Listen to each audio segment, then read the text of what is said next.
मानस शांत हों, जिनके गुणों के नाम विवर्धमान महान जिन। समय सारण शीलन पृष्ठ 196।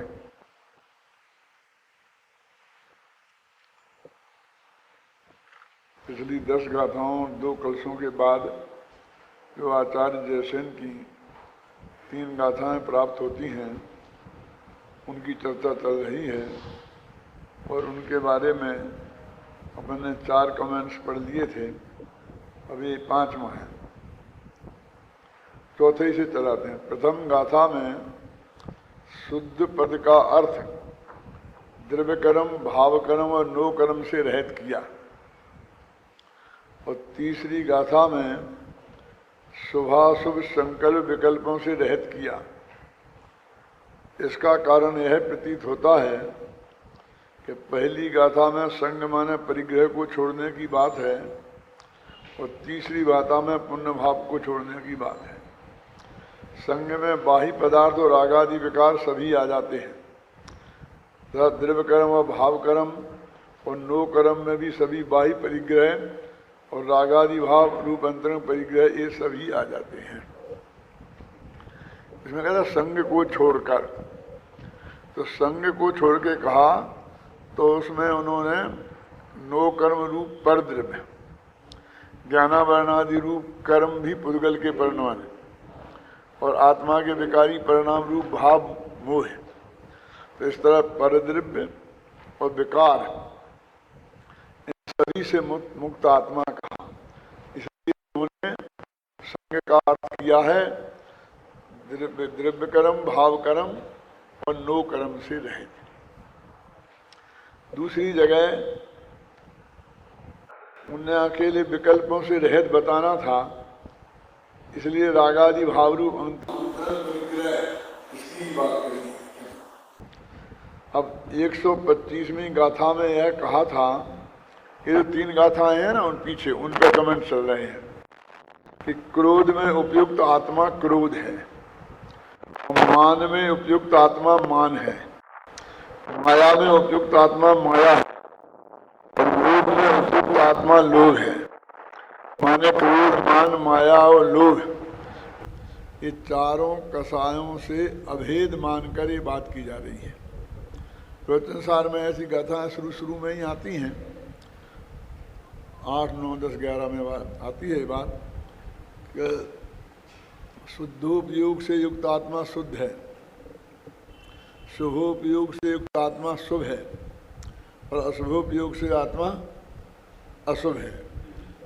ऐसे इस गाथा में 4 कसायों से आत्मा क्रोधी है ऐसा नहीं कह रहे, आत्मा ही क्रोध है। तो आत्मा ही क्रोध कहा तो अशुद्ध निश्चय नहीं लग गया और आत्मा को क्रोध ही कहते तो असद्भूत सद्भूत व्यवहार, उपचरित सद्भूत व्यवहार लग जाता है।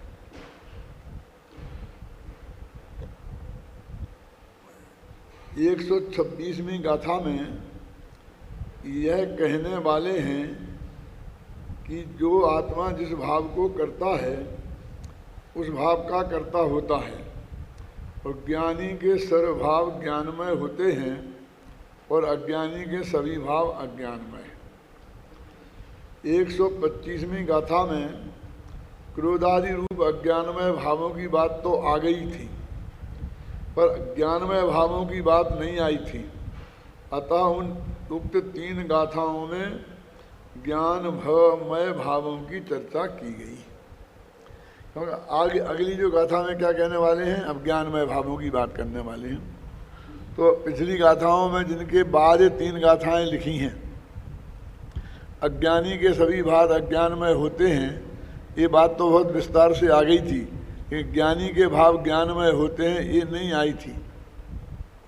तो अब गाथाओं में आगे वो आने वाली बात है, इसलिए वहाँ पर क्रोध माने आत्मा क्रोध है, मान वाला आत्मा मान है, मान से माया से परिणमित आत्मा माया है, ये चर्चा वहाँ पर इसलिए की है।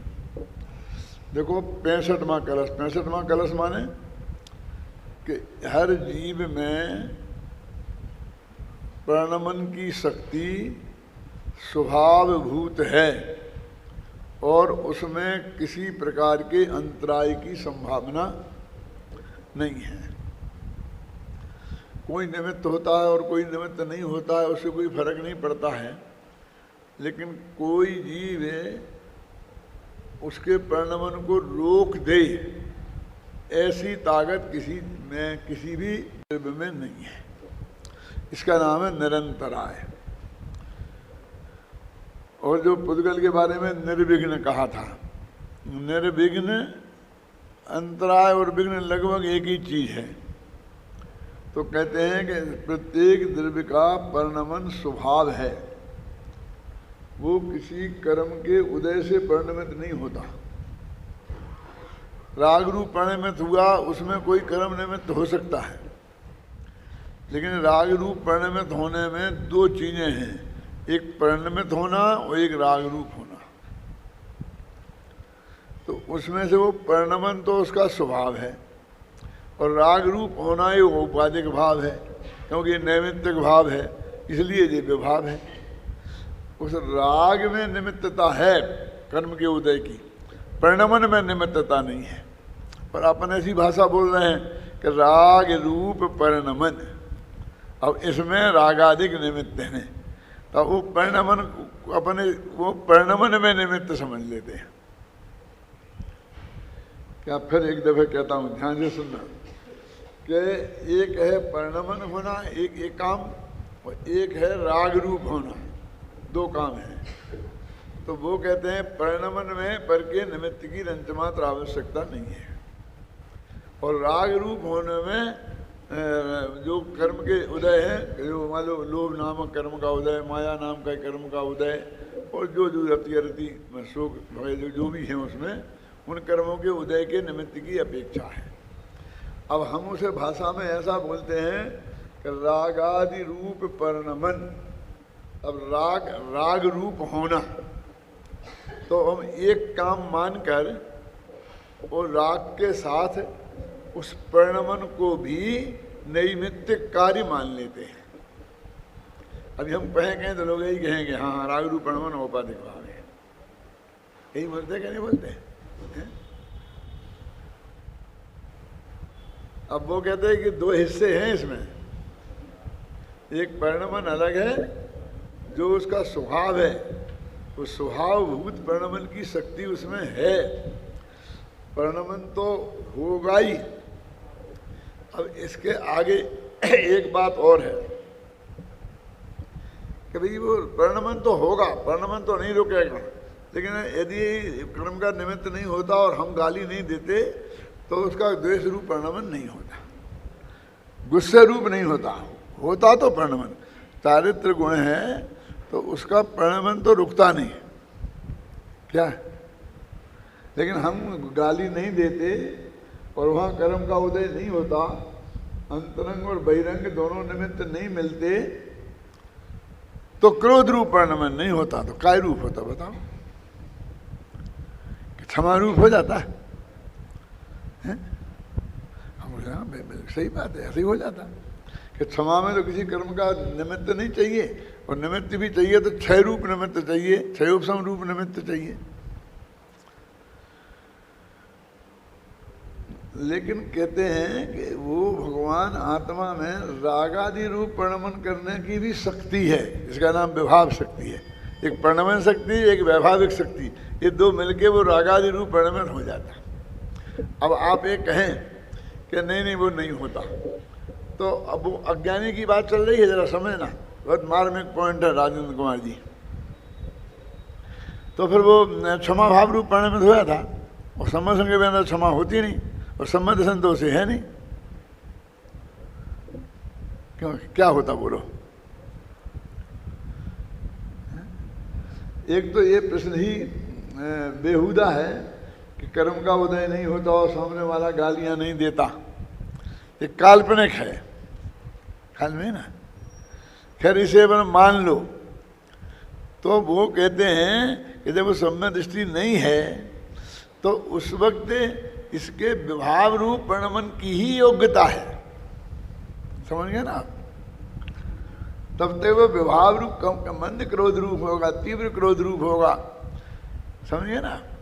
वीतराग भाव रूप प्रणमन होने की क्षमता ही नहीं है इस वक्त उस पर्याय में। पर्यायगत योग्यता, स्वभावगत योग्यता की बात नहीं है क्या? जब तक सम्यक दर्शन नहीं हुआ तब तक किसी भी जीव के में उत्तम समाधि भावों रूप परिणमित होने की योग्यता ही नहीं है। अब देखिए ये जो निष्कर्ष है इससे कितना अंतर आता है कि पहले तो कहता गाली नहीं देता तो गुस्सा नहीं आता उसे, तो फिर वो उत्तम क्षमा रूप रहता है, इसका मतलब ऐसा वो मानता है। तो गुस्से को पूरा उत्तरदायित्व वो सामने वाली की गाली पे डाल दिया। तो इससे नुकसान क्या हुआ कि अब जब जब मेरे को गुस्सा नहीं आए इसके लिए उसे मैं गाली नहीं देने दूँ। अब एक के साथ तो ऐसा हो ही जाए। अब लोग के जितने भी पदार्थ हैं जीव गाली देने वाले, वो सारा कोई मुझे गाली नहीं दे, कोई मेरे को छेड़े नहीं, कोई मेरे को चिढ़ाए नहीं है, तो ये सारे जगत के ऊपर इसका काम चला जाता है कि अब मुझे गुस्सा नहीं आने के लिए ये करना चाहिए। और लोग उपदेश देते हैं कि तुम दूसरों को गालियां मत दो तो दूसरे तुम्हें नहीं देंगे, इसलिए सुधर जाओ, ख्याल में आई ना ऐसा। लेकिन सर्वज्ञ को भी गाली देने वाले हैं ना लोग में, वीतरागी भगवान को भी मैं अज्ञानी मिथ्यादृष्टि कहने वाले लोग हैं ना, भगवान महावीर के भी विरोधी हैं ना इस जगत में। बोलिए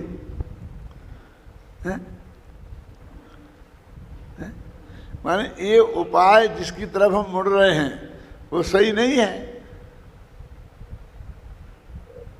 वहां से हटाने के लिए आचार्य ने कहा भैया ये तो बहिरंग निमित्त है, इसमें क्या दम है, अंतरंग निमित्त तो कर्म का उदय है, तो कर्म का उदय भी जड़ है। अब उसको हटाने में लग गए तो एक को जड़ को हटाएगा दूसरे जड़ को हटाए। और वो मिथ्यात्व तो हटे बिना हटना नहीं है, और मिथ्यात्व तो इस मान्यता के साथ हट ही नहीं सकता, क्यों पर में पर का कर्तव्य तो नाम क्यों उसी तरफ प्रयत्न करना है ना। मिथ्यात्व नामक कर्म भी तो पर ही है ना, पुद्गल ही का बना हुआ है ना।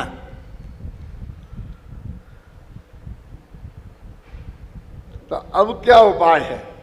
वो जो क्रोध रूप पर्याय आ रही है वो उस जीव की ही परिणाम वैभाविक ये दो शक्तियां हैं और उनका उस समय के प्रणमन की योग्यता से ही हुआ। ये गुरुदेव ने बहुत बारीकी से इस बात को समझाया जो लोगों की समझ में नहीं आता। अब इसमें हमें लगता है कि जो गलती हम अभी सामने गाली देने वाले के माथे मर रहे थे और कर्म के उदय के नाम पे मर रहे थे वो हमने अपने आत्मा में ले ली। ये कौन सी बुद्धिमानी की? क्यों? यहाँ कोई ऐसा गंदा काम हुआ और वो किसी दूसरे के माथे पे मरा जा रहा था, ये समझे ना, दूसरे के नाथे पे मरा जा रहा था तो हमने उसको अपने माथे पे लिया तो हम कहते हैं हमने कौन सी बुद्धिमानी की, साले को जाने दे दीजिए। कश्मीर में अशांति क्यों है? तो जो अशांति करने वाले आतंकवादी हैं वे कहें कि मुख्यमंत्री आयोग है, ये हिंसा को रोक नहीं पाया, ये लॉ एंड ऑर्डर ही नहीं कर सकता है, छोकरा को बैठा दिया है गद्दी पे। क्यों? अरे झगड़ा करने वाला तू है तू अशांति फैलाने वाला तू है, हत्याएं करने वाला तू है, और तू अपने ऊपर तो लेता नहीं है। और मुख्यमंत्री आयोग है, हो सकता है मुख्यमंत्री भी आयोग होगा कि नहीं होगा। क्यों? क्यों? और मुख्यमंत्री कहे मैं क्या करूँगी, तो आतंकवादियों ने किया, तो भी ये कहेंगे कि नहीं साहब आपको अपने नैतिक जिम्मेवारी तो स्वीकार करनी ही पड़ेगी। कहते कि नहीं कहते? हम जानते हैं आपने कुछ नहीं किया, लेकिन नैतिक जिम्मेवारी तो आपको लेनी ही पड़ेगी। हाँ, मैं तो कड़क ऑर्डर दे दिया था, पुलिस ने नहीं सुनी, उन्होंने नहीं की कार्रवाई, तो फिर तो आप योग्य मुख्यमंत्री प्रधानमंत्री सिद्ध हो जाएंगे कि पुलिस वाले ने आपकी नहीं सुनी। क्यों? एक कर्मचारियों ने मेरी नहीं सुनी, ऐसा कहकर क्या कोई आदमी उस अपराध से मुक्त हो सकता है?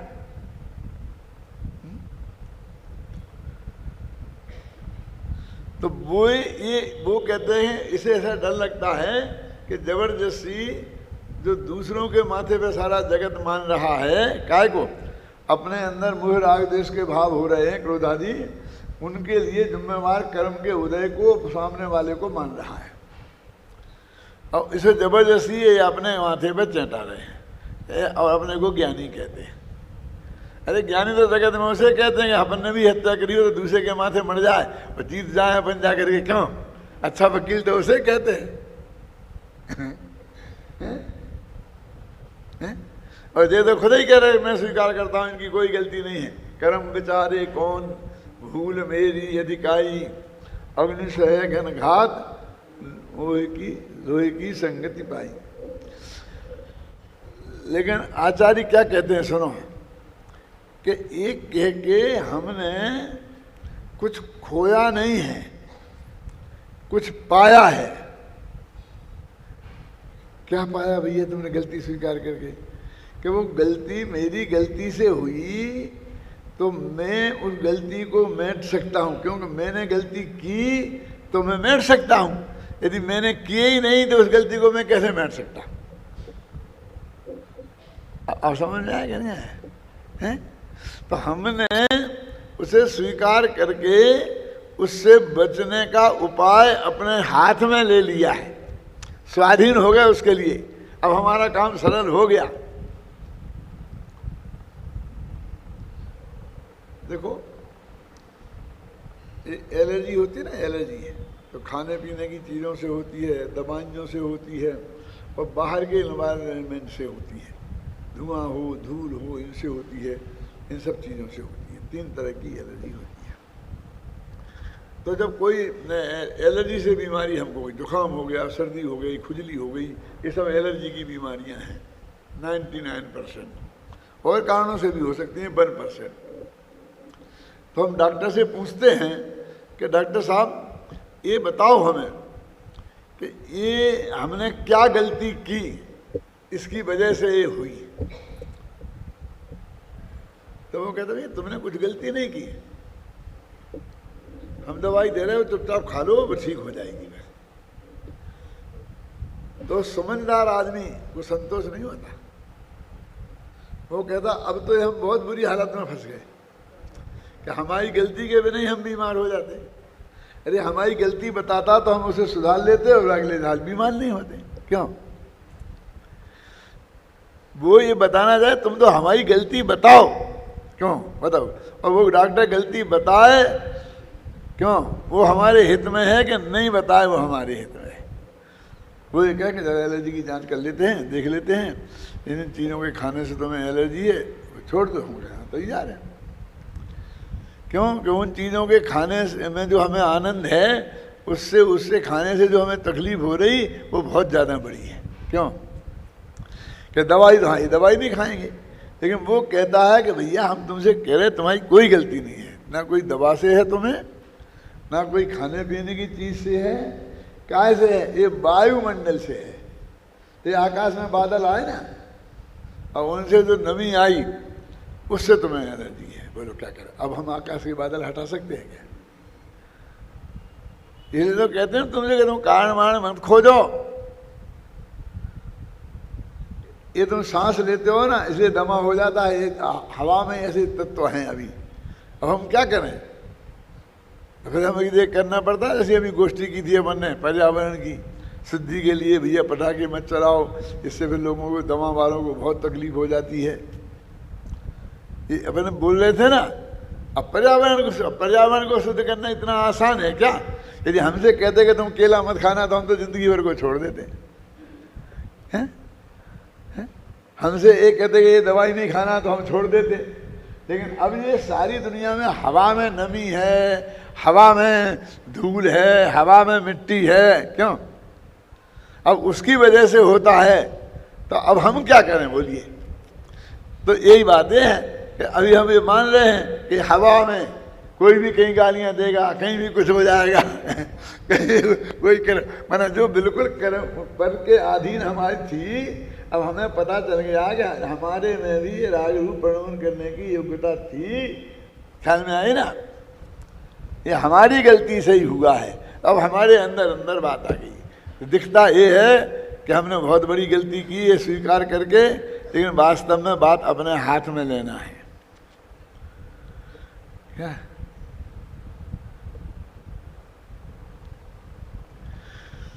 अब वो कहते हैं कि हमारी गलती से, पर्यायगत योग्यता की गलती से यदि ये हुई है तो पर्यायगत योग्यता ऐसी बनी रहेगी और वो होता रहेगा। सबसे समस्या तो ये है ना।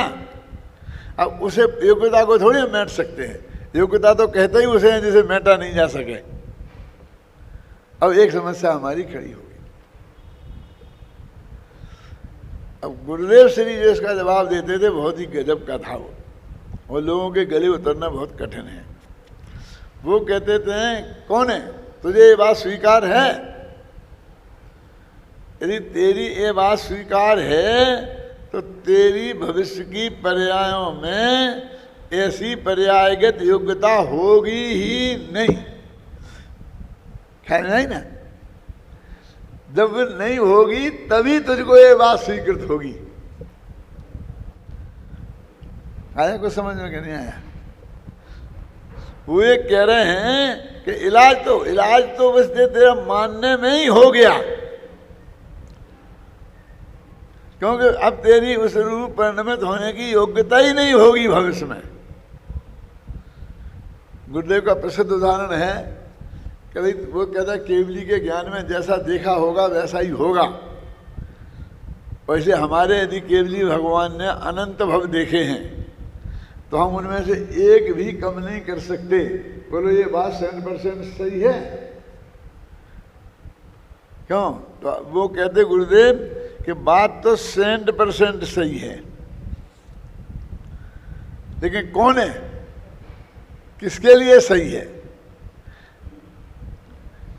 तू जो ये कह रहा है कि केवली भगवान के ने देखे होंगे, तो तुझे केवली की श्रद्धा है कि नहीं? बोल बता। कि वैसे ही गप ठोक रहा है, क्योंकि हम कहते हैं तो हमारा गला बंद करने के लिए बोलता है कि केवली भगवान ने हमारे अनंत भव देखे होंगे। क्या तुझे उस केवली भगवान का स्वरूप ख्याल में है? तू जानता है कि कोई केवल ज्ञान ऐसा होता है? हाँ कह रहा हूं ना कि मैं मानता हूं। अरे तू मानता होता तो तेरा ऐसा प्रश्न ही खड़ा नहीं होता। क्यों? कि जिसके ज्ञान में केवल ज्ञान का स्वरूप आता है, समझना, जिसको केवल ज्ञान समझ में आता है उसके अनंत भव होते ही नहीं है। केवली क्या देखेंगे? जब वो अनंत भव नहीं, भव के अंत का काल आता है तब ही उसे केवल ज्ञान की श्रद्धा, केवल ज्ञानी की नहीं, केवल ज्ञान की श्रद्धा होती है। हमने केवल ज्ञानी पे शंका करके कि भगवान महावीर भविष्य की जानते थे कि नहीं जानते थे, ख्याल में आई ना? महावीर को गाली नहीं दी, अपने उस ज्ञान स्वभाव से इनकार किया कि जिसमें 3 लोक और 3 काल के सब पदार्थों की जानने की सामर्थ्य है। समझ रहे हैं?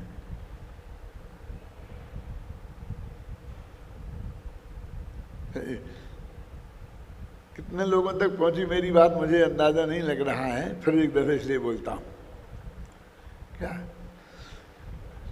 वो ये कहते हैं कि ऐसा जो आदमी कह रहा है कि हमारे केवली ने अनंत भव देखे होंगे तो हम एक भी कम नहीं कर सकेंगे हमारे, तो ये जो भाषा है, तू ऐसा बोल कि जिसके अनंत भव हैं, केवली ने जिसके अनंत भव देखे वो एक भव उसके कम नहीं हो तो हम मान लें। वो तो ऐसी भाषा बोलता है कि हमारे भगवान अनंत भव देखे हैं तो हम एक भी कम नहीं कर सकते, तो हमें माता क्यों मारते हो कि हम ये मान लें, ये मान लें, ये मान लें। तो हो गया तुझे तू तो हमारा गला पकड़ने के लिए कहता है तुझे केवली की श्रद्धा ही नहीं है, केवल ज्ञान का स्वरूप ही तेरे ख्याल में नहीं है। कि क्या स्वरूप है केवल ज्ञान का? कि जिसको केवल ज्ञान की श्रद्धा होती है उसके अनंत भाव होते ही नहीं। देखो अब इसे करुणान योग से मैं पुष्ट करता हूं। करुणान योग से कैसे होगा?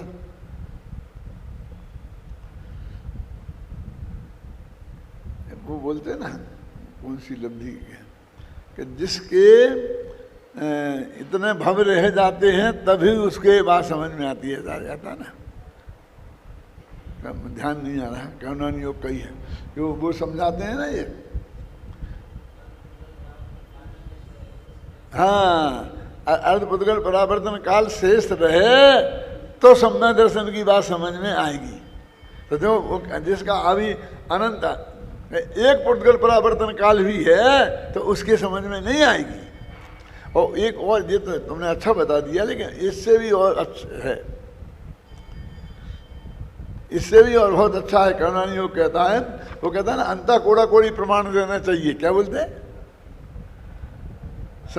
5 लब्धियों में है, प्रायोगिक लब्धि में, कि उसका वो मुथ्यात्व कर्म का उदय अंता कोड़ी की सत्ता माने स्थिति अंता कोड़ा कोड़ी होना चाहिए, कोड़ा कोड़ी के भीतर ही भीतर होना चाहिए, तो ही उसे ये बात प्राप्त होगी।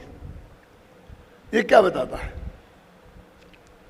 कि उसको ये बात समझ में आएगी तो उसके पहले उसको ऐसी स्थिति आ जाएगी, तब आएगी समझ में, उसके पहले आएगी नहीं। हमारे समझ में यदि आनी रही है तो हम तो ये कह देंगे कि तेरी अभी स्थिति बहुत ज़्यादा है। करुणान योग तो वास्तव में यही जवाब देगा। है? क्या कहेगा? पुरोचन सार की 79वीं गाथा में कहा ना,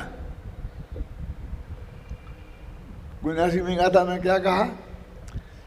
कि ये जिसकी समझ में ये बात नहीं आ रही है उसके क्या भव है, क्या है? हाँ, दुख संकट निकट है। ये मार्मिक बात है, उसके दुख संकट निकट है। इस टीका में पढ़ा है। तो महादुख कौन सा है, महासंकट कौन सा है? निगोद में जाना, इससे बड़ा तो दुख और संकट कोई जगत में है ही नहीं। यानी वो जल्दी से जल्दी निगोद में जाना है। पुण्य पाप में अंतर नहीं, ऐसा कुछ प्रकरण चल रहा है ना। ये बात उसकी समझ में नहीं आ रही है तो उसके महादुख संकट निकट है। क्या कह रहे हैं? ये मनुष्य गति तुमने प्राप्त की, हमने प्राप्त की ना, वो ये बात हमारी समझ में नहीं आई इस भव में, तो समझ लेना हमारे लिए महादुख संकट निकट है, माने निगोद पास में है। कि क्यों? क्या अभी हम एकदम मनुष्य परिवार चली जाएगी, फिर कुछ दिन शायद हम सैनी परिवार में रह जाएं, तो तुरंत में तो और भी बहुत दुर्लभ है। खाने नरकादिक में भी अत्यंत दुर्लभ है। फिर असैनी में चले गए तो बात खत्म। क्यों? और भव पूरे करा करके जो अंतिम मनुष्य हुआ तो फिर जाके लौट के कहाँ पहुँचना है? निगोद में। तो उसके अब इनको ऐसा अंदर से फीलिंग होना चाहिए। अब ऐसा लगता है लोग मुझे कह रहे कि हमारी बात नहीं मानोगे तो तुम निगोद में जाओगे, तो गाली समझते हैं मुझे। एक गाली नहीं है, ये वस्तु के स्वरूप का प्रतिपादन है। स्वरूप ऐसा है वस्तु का। आप एक समय की कीमत नहीं करते हैं ना। अब कीमत करते हैं तो क्या करते हैं कि हम तो क्या करें, 4 घंटा पूजा करते हैं, फिर 8 घंटा ये करते हैं, फिर हम समाज की सेवा में ही लगे रहते हैं, फिर मंदिर की झाड़ू लगाते हैं। क्यों? अब और क्या करें? मर जाएं? कि मर तो जाओगे, उसमें क्या शक है। लेकिन जब प्रति समय मर रहे हो उसकी बात करो, तो मंदिर की झाड़ू लगाना भी पाप है। यदि तुम्हारी जरा से भी प्रमाद के कारण उसमें जितने जीव मरेंगे उसके गारंटी से पाप लगेगा। इस वजह से कोई सुविधा मिलने वाली नहीं है कि तुम झाड़ू अपने घर की लगा रही थी कि मंदिर की लगा रही थी। कुछ फर्क नहीं पड़ा। हाँ पड़ेगा, थोड़ा सा पुण्य बन जाएगा, एक्सरसाइज की कोई कीमत नहीं होगी। थोड़ा सा पुण्य बन जाएगा माने तो 25 डंडे पड़ते थे उसमें एक डंडा कम पड़ेगा, 24 पड़ेंगे। समझ गए? वह थोड़ा आप उस पाप से कैसे बच सकते हो? बहुत गंभीर बात है। अभी मैं इसे छोड़ना नहीं चाहता हूं। ऐसी जो काम हम अपने घर के लिए करें और वो पाप है, वो काम मंदिर के लिए धर्म कैसे हो जाएगा? वो पाप क्यों है, मैं आपसे पूछता हूं। इसीलिए पाप है ना क्योंकि वो हिंसा है, जीवों का घात हो रहा है। क्यों? अपने लिए घात करें तो धर्म पाप है, और दूसरों के लिए घात करें तो धर्म हो जाएगा। क्यों? अपने लिए झूठ बोलेंगे तो पाप है, और मंदिर के लिए झूठ बोलेंगे तो धर्म हो जाएगा। झूठ भी धर्म हो जाएगा। हैं ऐसे लोग बताने वाले। हम क्यों बोलेंगे मंदिर के लिए झूठ? कैसे नहीं बोलोगे? यदि मंदिर का मुकदमा लड़ने जाओगे तो वही वकील करने पड़ेंगे। वो वकील जैसी बोलेगा झूठ सच्ची वो बोलनी पड़ेगी। हैं? वो कहेगा कि इतनी घूस लगेगी, मजिस्ट्रेट को देनी है तो घूस देनी पड़ेगी। क्यों? कि इसको उसमें एक जगह पार्टी देनी पड़ेगी तो वहाँ पार्टी देनी पड़ेगी, और वहाँ शराब पिलाई जाएगी तो शराब पिलानी पड़ेगी। ख्याल में आई ना? तो वो सब धर्म हो जाएगा। वो काम तो नक्शा पास कराना है तो घर का पास करा होता है मंदिर का। वो पैसा नक्शा वो पास करने वाले का मंदिर थोड़ी है। क्यों? वो तो पास करवाई के जो लेगा वो ले गई। जहां जितना झूठ बोलना पड़ेगा वो तो बोलना ही पड़ेगा ना। क्यों? चोरी, घूसखोरी, ये सब मंदिर के लिए कहते, घर के लोग क्यों? वो कहते क्या करें, रुक जाए। अरे हमें क्या मंदिर कहता है हमें क्या करना? हमें कहाँ पैसे की जरूरत? हम कहाँ कह रहे हैं कि तुम जाके चोरी चपोरी से करके लाओ, झूठ बोल के लाओ, ठग कर दूसरों को पैसे लाओ। हम क्यों करेंगे? हमें ये काम करना होता तो अपने घर के लिए ही करते ना। तो घर के लिए तो किया नहीं है। क्यों? 2 रोटियां खा करके अपनी जिंदगी निकाल दी है, हैं? अब तुमको मंदिर के लिए करें, धर्म के नाम पर करें, शिखर जी के लिए करें, हमसे नहीं होगा। क्या है? कोई भी पाप आप समझ रहे ना? चाहे परिग्रह जोड़ना है समझ लो आप, सब धंधा ही है। तो कोई फर्क है ना? वो थोड़ा सा पुण्य लग जाएगा। हम क्यों कह रहे हैं? वो लग जाएगा तो आटे में नमक जैसा होगा। और नरक में पहुंच गए तो वो कैसे कहाँ भोगने में आएगा? ये कर्णाजी वालों से पूछ लेना, उनका वो सारा पुण्य पाप में बदल जाता है। हैं? वो संक्रमण वगैरह इसके लिए ही हैं, तुम्हारे पुण्य को पाप में बदलने के लिए। 1 किलो राख में 1 तोला शक्कर मिला दो तो शक्कर की राख हो जाएगी। एक किलो शक्कर में 1 तोला राख मिला दो तो वो राख शक्कर हो जाएगी। समझ में आएगा नहीं आप? ऐसे ही पाप कर्म ज्यादा हुआ तो पुण्य पाप में बदल जाता है, और पुण्य ज्यादा हुआ तो पाप पुण्य में बदल जाता है। ये तो अन्याय है। अन्याय क्या कैसे होगा? हमने पुण्य बहुत ज्यादा किया, हम स्वर्ग में चले गए। अभी जो पाप किया था वो उदय में आए, तो स्वर्ग में तो ऐसे संयोग ही नहीं है कि वो उदय हमको मिलेगा भोगने को। वो तो पुण्य में बदल के नहीं आएगा तो क्या करेगा? वहां कुछ ऐसा है ही नहीं जो तकलीफ खड़ी हो। और नरक में गए, अब वहां कितना ही पुण्य बांधा, लेकिन वो क्या है? मैं कहता हूँ ये तीर्थंकर प्रीति बन रही ना राजा सेना को, तो 2-3 डंडे कम पड़ते होंगे उनमें। क्या तो बाकी के नार की दया कर देते होंगे कि हाँ साहब 6 महीना पहले बाड़ा बना देते हैं, लेकिन 6 महीने की तो रोता है तू। कि 6 महीने पहले बाड़ा बना देते हैं, लेकिन जो 83,000 वर्ष की उम्र है ना, तो 6 महीना कम हो, 83,000 वर्ष और 6 महीना के क्या हुआ?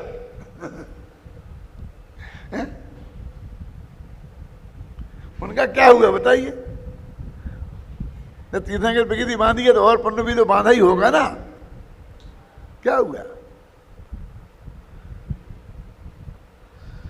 इसलिए बंद के चक्कर में कुछ मत रहो कि ये करुणान योग के सिद्धांत से लोग क्या अर्थ निकालते हैं शांति जी। ये करुणान योग वाला कोई दिखता नहीं है यहाँ, तो मैं सुन तो रहे हैं लोग, मैं जानता हूँ, अन्ना जी तो सुन ही रहे होंगे।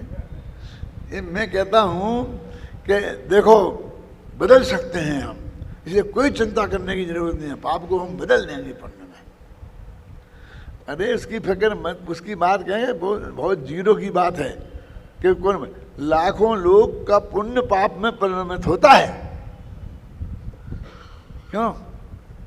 इसलिए इसके बदला बदली के चक्कर में मत पड़।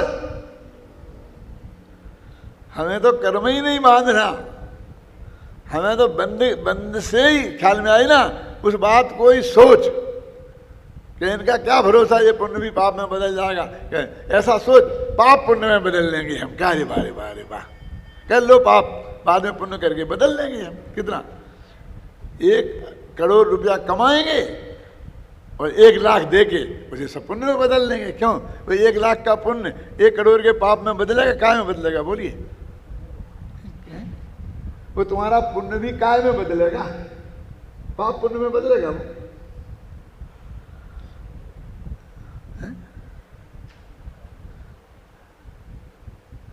वो तो ऐसी बातें हैं कि सर बेटा सूली पे भला करे भगवान, तू तो हमें दे दे, हमारा काम निपट जाए, और तेरे को हमने कह दिया हाँ तेरे को ऐसा हो जाएगा, ये हो जाएगा, ये हो जाएगा, वो हो जाएगा, अब जो होगा सो तो भगवान जाने। सत्य बात क्यों नहीं बोलते हो? पाप का पोषण क्यों करते हो? मुझसे अभी कहीं पे था, सूरत में या बड़ौदा में, एक बहुत मार्मिक प्रश्न पूछा गया था, और वो एक अजैन ने पूछा था, अब नाम याद आ गया मुझे। एक डॉक्टर भानु वर्मा करके डॉक्टर है अजैन, और वो एलर्जी का डॉक्टर है। वो मेरे व्याख्यान सुनने रोजाना आता था, ख्याल में आई ना। और फिर उसे मालूम पड़ा कि मुझे एलर्जी है, तो मेरे इलाज के लिए भी मेरे घर आया और वो सब किया। उससे कहा मेरे को आधा घंटा आपसे चर्चा करनी है, तो उसको मुश्किल से मैं समय नहीं दे पाया। मंदिर के पीछे ऐसे प्रश्न के बाद कमरे में बैठ के मैं चलो भाई तुम कर लो जल्दी, बात क्या करोगे। तो उसने ये कहा, मुझे मान ये बात पूछी क्या कि साहब हमने सुना है कि जैन धर्म में ये लिखा है कि कभी कभी झूठ बोलना भी धर्म है। अब उसे आप समझे ना, ऐसे कई उदाहरण है शास्त्र में, परमिशन दी गई है। तो आपका क्या कहना है?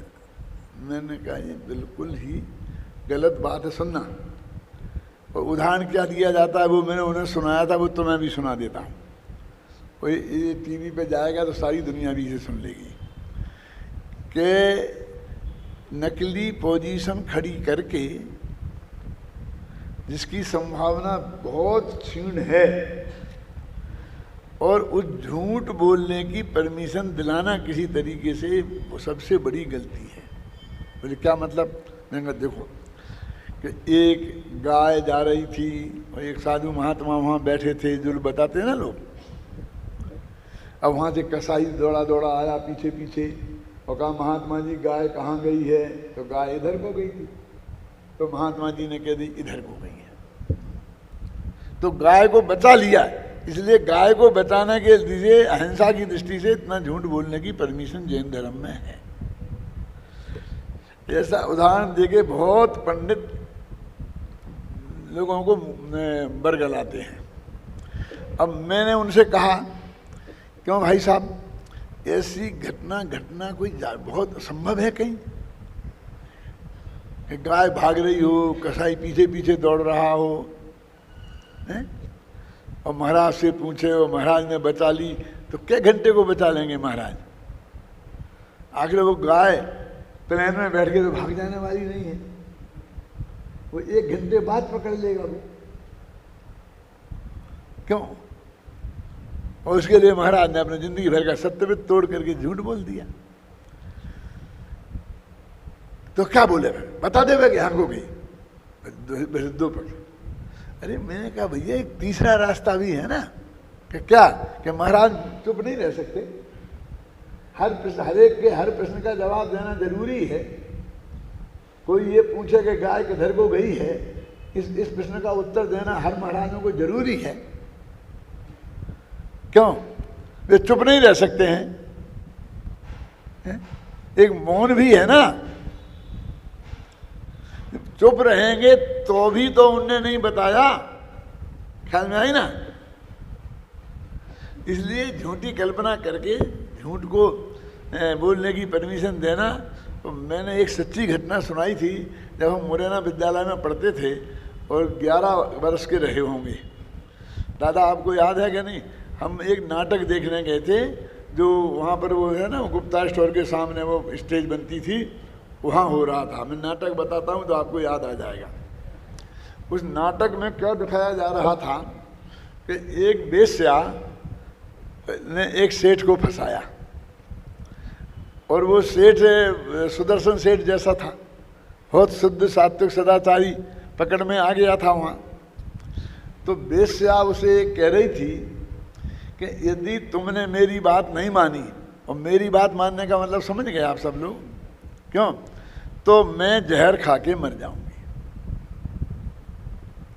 और उसकी हत्या का पाप तुम्हें लगेगा। अब सेठ बहुत तकलीफ में कि ये मर जाएगी तो हत्या का पाप मुझे लगेगा, अब इसलिए मेरे को ये करना चाहिए। माने इस तर्क से उस सेठ के भ्रष्टपनों का औचित्य सिद्ध किया जा रहा था। उस वक्त भी जब मैं 11 साल का था, मेरे दिमाग में एक प्रश्न खड़ा हुआ था कि क्या बेवकूफ़ी है, यदि ये मर जाएगी तो इसकी जिम्मेवारी इसकी है। ये तो कल कहेगी मैं जहर खा लूँ, नहीं तो ये जहर खा लेगी, तो मैं जहर खा लूँगा। अरे 6 दफे मर जाए, हमारी जिम्मेवारी थोड़ी है। हम क्यों भ्रष्ट होंगे कि यदि मैं नहीं इसका साथ समागम करूँगा तो ये जहर खा के मर जाएगी, तो इससे इसको मैंने बचाया, तो मैंने जीव दया की है। क्यों? दया इसका नाम है कि जो हमारी न्याय की मर्यादा है उसमें हम कोई मांस भक्षी, यदि वो हम उसे मांस नहीं खिलाएंगे तो मर जाएगा, शेर है तो हम मांस खिला देंगे शेर को। क्यों? ये कौन सा तर्क है? उस वक्त भी मेरे दिमाग में विद्रोह उठा था 11 वर्ष की उम्र में। जब मुझे पढ़ने के लिए गए हुए 1-2 साल ही हुए होंगे, क्योंकि मैं 8 वर्ष की उम्र था तो अपने गांव में ही नंगा फिरता था। ख्याल नहीं ना? और 10 वर्ष की उम्र में वहाँ चला गया था, पहली क्लास पास करके। बस तुम लोग लक्ष्मीदान कौमुदी 10वीं क्लास पास करके पढ़ता है, मैंने पहली क्लास पास पढ़ के सीधी लक्ष्मीदान कौमुदी पढ़ी है। और उस वक्त भी मैं अपने सब सहपाठियों को पढ़ाता था। क्या 13 विद्यार्थी मेरी क्लास में थे, तो 12 मेरे गुरुजी कहते थे हुकुमचंद समझ में आ गया कि हाँ आ गया है, तो इन्हें समझा दें। उसे कौमुदी को लगाना बोलते हैं। आज बोलते कि नहीं बोलते कि कौमुदी लगवा देना है, तो ये करना। तो उस वक्त भी मेरे के नहीं, ये बिल्कुल रॉन्ग है, ये टोटली रॉन्ग है। ये भी मैंने उसको बताया डॉक्टर को। कहीं कोई ऐसा कोई घटना घट गई और किसी व्यक्ति ने ऐसा प्रयोग कर भी लिया हो तो वो उसके जैन धर्म की नासमझी की वजह से है। टोडरमल जी कहते हैं ना कि ग्वाले ने मुनिराज को तपाया, तो ग्वाले की नासमझी की वजह से ग्वाले की हमने प्रशंसा कर दी, लेकिन वो काम सोचकर और सज्जनों को तपाना उचित नहीं है। ग्वालों ने तपाया था, उसकी प्रशंसा करी, उसकी वजह से वो मोक्ष गया, और ऐसा हो गया, फिर उसमें कुंद कुंद बन गया, फिर ये हो गया, ये हो गया, सारी बस उसी घटना से सब कुछ हो गया। क्यों? ये ऐसी गलत उदाहरण करके पाप का पोषण किसी कीमत पर नहीं होना चाहिए,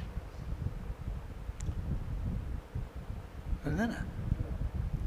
मेरी जो शुद्ध सात्विक वृत्ति है, मैं उसके भीतर ही परोपकार कर सकता हूं, समझ में ना?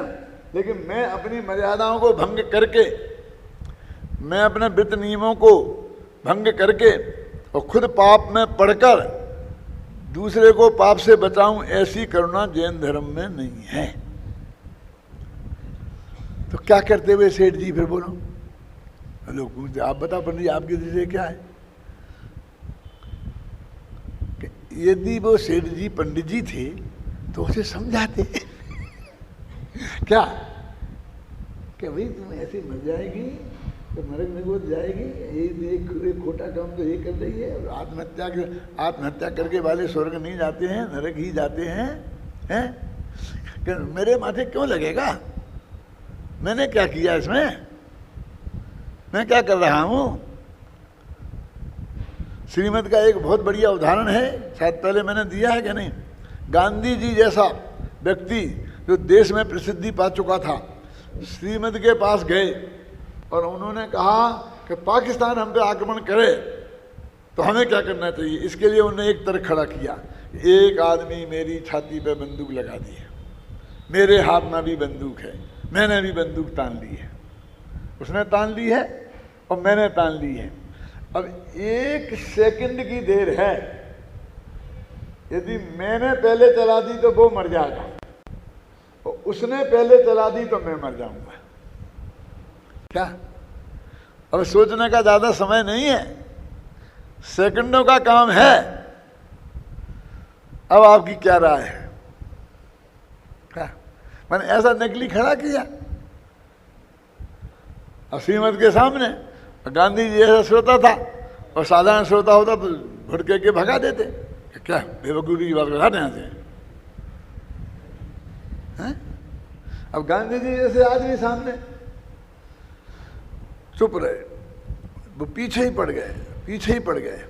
तो क्या जवाब दिया उनने? उनकी आत्मकथा में लिखा है, वो उनके जो है ना, वो कौन सा श्रीमद रायचंद के पत्र वगैरह उनमें लिखा है। उसमें लिखा कि गांधी जी ने कहा कि मैं उस पर गोली चलाने की बात तुम्हें कहकर, है ना, आपने कहा ना आत्मरक्षा है, हम तो विरोधी हिंसा के त्यागी नहीं हैं और ये नहीं है वे नहीं है, कहकर अनंत काल तक संसार में घूमने की राय नहीं दे सकता। क्या कहा? कि तुम उसे मार दोगे फिर तुम सीधे जेल जाओगे, केस चलेगा, जो कुछ भी होगा, है ना। ये तर्क तो वहां चलेगा नहीं कि यदि मैं उसे नहीं मारता तो वो मुझे मार देता। ऐसा कोई कानून नहीं है जिसके आधार पर तुम बच जाओ। क्यों? और फिर अगले भव में क्या क्या होगा, और फिर वो गोली चला देता तो? अब सुनो, वो इसका जवाब और बढ़िया है कि तुमने अपनी 80% जिंदगी तो जी ली है, अब जो बुढ़ापे की सड़ी सड़ाई जिंदगी रह गई है। क्यों? इतनी सी जिंदगी बचाने के लिए क्या और अनंत भव बिगाड़ने को तैयार हो? मारते। ये गवर्नमेंट तो नहीं मान सकती, गांधी जी ने भी मानी कि नहीं मानी, इसका सवाल नहीं है। क्या सवाल यह है कि श्रीमद ने क्या जवाब दिया?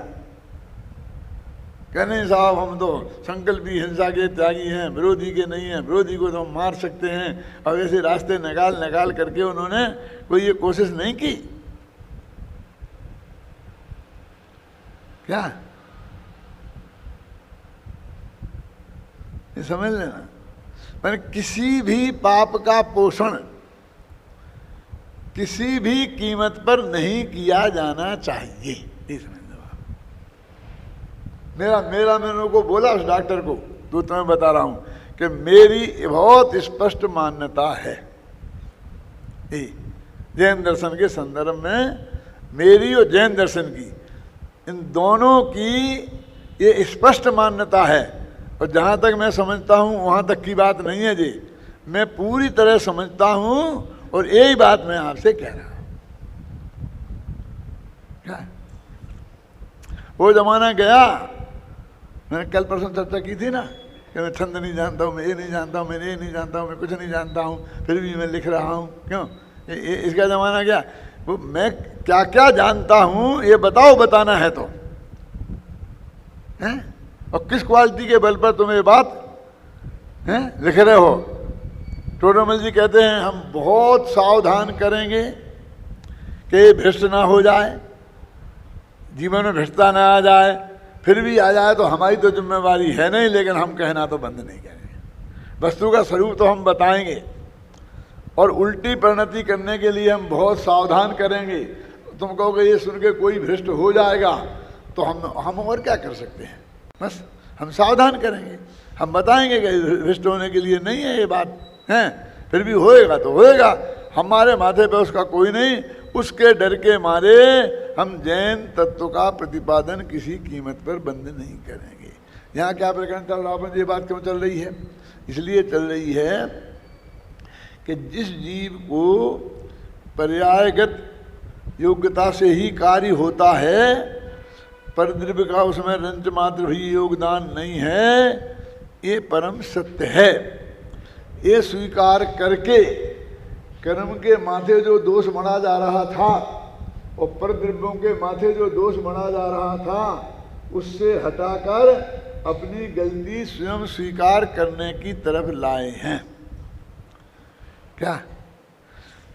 और इसमें से ये रास्ता निकलता है कि हम अपनी गलती मानी ना, तो गलती मानना क्या फिर हम सुधार कर सकते, क्या हो गया ना, अब और कर सकने के लिए क्या बाकी रहा? क्या आदत दीजिए भाई, समझना क्या नहीं है?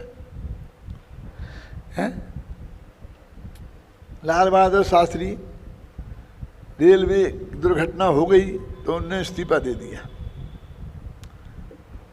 नेहरू जी ने तो स्वीकार किया ही नहीं, सारा देश नहीं आपकी क्या गलती है, आपकी क्या गलती है, कि नहीं साहब मेरी नैतिक जिम्मेवारी है, कि नहीं मैं तो नहीं, कि मैं नहीं रहूँगा, नहीं रहे तो क्या है, उन्होंने गृह मंत्री बना दिए क्यों? और ये होता कि मैं नहीं दूंगा, तो कोई कैसा करता है, ऐसा क्यों दूंगा, मेरी क्या गलती है, फोरमैन की गलती है, तो हटा देते उसे सब करके, और बाद में कुछ नहीं मिलता क्यों? अरे उसको उनने अपनी गलती स्वीकार कर ली कि मेरी जिम्मेवारी है, आखिर मैं रेलवे मंत्री हूँ, इस नैतिक जिम्मेवारी करके मैं इससे हटता हूँ, तो फल मिल गया ना गृह मंत्री उसी वक्त। तूने गलती स्वीकार कर ली तो एकदम बहुत बड़ा 99% काम तो हो ही गया, तू अशुद्ध निश्चय नैतिक तो आ गया, व्यवहार ने अतीत हो गया। ऐसा समझ में आई ना? अब तेरा संसार समुद्र का किनारा निकट है, अन्यथा ऐसी गलती तू अपने माथे पे स्वीकार करता ही नहीं। जिसकी समझ में अशुद्ध निश्चय ने आ गया, उसकी समझ में शुद्ध निश्चय ने भी गारंटी से आएगा और आएगा। ये प्रकरण चल रहा है, उसकी बात कर रहा हूं मैं। 65 में कलश के बाद तत्काल आने वाली 126वीं गाथा की उत्थानिका में आत्मख्याति में मात्र तथाही शब्द के रूप में दी गई है, लिख दिया तथाही। अब ये तथाही क्या होता है, ये तथाही क्या होता है? अभी हमारे जो न्याय शास्त्र पढ़ने वाले विद्यार्थी तो सब समझते ही हैं, समझते हैं ना? कितने समझते हैं वे हाथ उठाएं? पूछूंगा नहीं, घबराना नहीं, झूठा भी उठा दो। तथाही न्याय शास्त्र में बहुत प्रयोग में आता है और इसका ये अर्थ होता है कि जो बात हमने अभी कही है ऊपर, अब उसी बात को और विस्तार से उदाहरण देकर समझाते हैं। ये अर्थ होता हर जगह आंख बीच के क्या 2 3 4 शब्द हैं, ननु, तथाही, किंचय। क्या है? किंच माने दूसरी बात यह है, ननु माने प्रश्न उठाया जा रहा है, तथाही माने उसी बात को स्पष्ट किया जा रहा है। तो जो पिछले कलश में बात कही है, अब उसी बात को आगे विस्तार से कहेंगे। क्या? तो पिछले कलश में क्या कही है? स्वभावभूता निरंतराया स्वभावभूता परिणाम शक्ति, है ना? कि जीव की परिणमन की शक्ति निरंतराय है उसमें कोई विघ्न नहीं है, कोई कर्म का उदय अंतराय नहीं कर सकता, अंतराय कर्म भी अंतराय नहीं कर सकता, कोई गड़बड़ नहीं कर सकता। और अकेली यही नहीं, वो पुद्गल की भी निरंतराय। और वे 5-10 गाथाएं माने ये तथा ही उन 10 गाथाओं के बाद की बात को और स्पष्ट करते हैं। और क्या स्पष्ट करते हैं कि जो जिस भाव रूप परिणमित होता है उस भाव का कर्ता वो ही है, उसका जिम्मेवार वो ही है, इतनी सी बात है क्या। और इसलिए ज्ञान भाव का कर्ता ज्ञानी है और अज्ञान भाव का कर्ता अज्ञानी है। पर द्रव्य का कर्ता ना ज्ञानी है और ना अज्ञानी है ना। इस तरह लिखा ना, अभी अभी कही गई है, अब उसी बात को विस्तार से समझाते हैं। एक दफे समझ लिया ना, तथा ही आए तो सब जगह लगा लेना आंख मीच के। इसका आशय यह है कि 65वें कलश में समागत भाव को ही आगामी गाथाओं में विस्तार से स्पष्ट किया जाएगा। अब एक सवाल खड़ा हो गया, 65वीं गाथा में क्या है, बोलिएगा ना। 65वें कलश में कहा गया था कि जीव अपनी स्वभाव भूत परिणाम शक्ति के कारण जिस जिस भाव रूप परिणमित होता है वह उन भावों का कर्ता होता है। अतः अब आगामी गाथाओं में उसी भाव को स्पष्ट कर रहे हैं और ये गाथा कल चला।